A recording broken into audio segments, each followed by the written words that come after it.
शादीशुदा चुड़ैल की कहानी।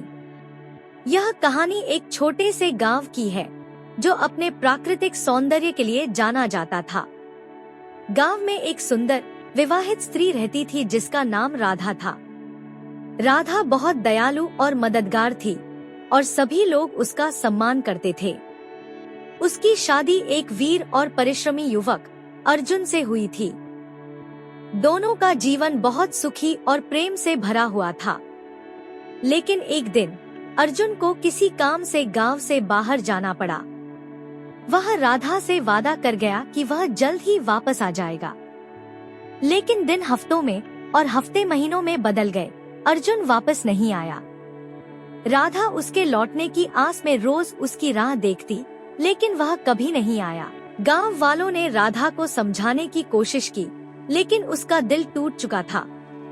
धीरे धीरे राधा का स्वास्थ्य बिगड़ने लगा और एक दिन वह बीमार होकर बिस्तर पर पड़ गई।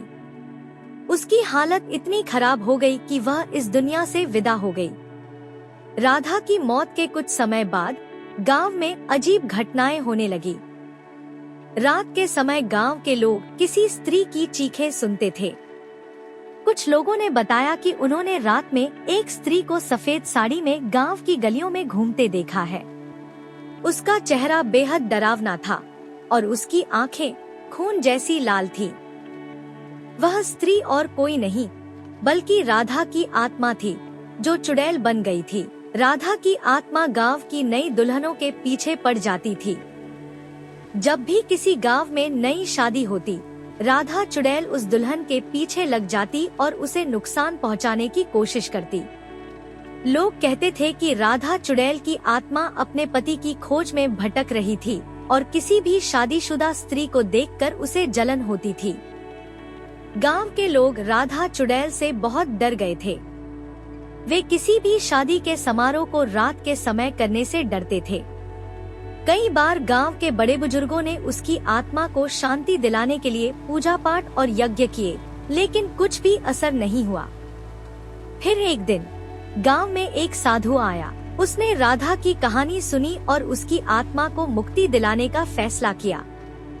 साधु ने गांव के लोगों से कहा कि वह राधा की आत्मा को शांत करने के लिए एक विशेष पूजा करेगा।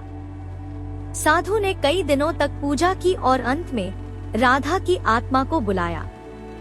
साधु ने राधा से कहा कि उसका पति अर्जुन अब स्वर्ग में उसकी प्रतीक्षा कर रहा है और अगर वह इस भटकन से मुक्त होना चाहती है तो उसे इस दुनिया को छोड़ देना चाहिए।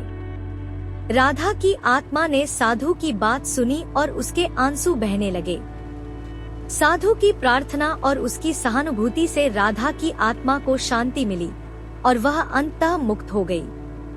उसके बाद गांव में फिर कभी राधा चुड़ैल की कहानी नहीं सुनी गई। गांव के लोग साधु का आभार मानते थे और उनकी याद में हर साल एक बड़ा मेला आयोजित करते थे। इस कहानी से यह सीखने को मिलता है कि प्रेम और विश्वास के बिना जीवन अधूरा होता है, लेकिन आत्मा को शांति देने के लिए हमें भक्ति और सहानुभूति की आवश्यकता होती है।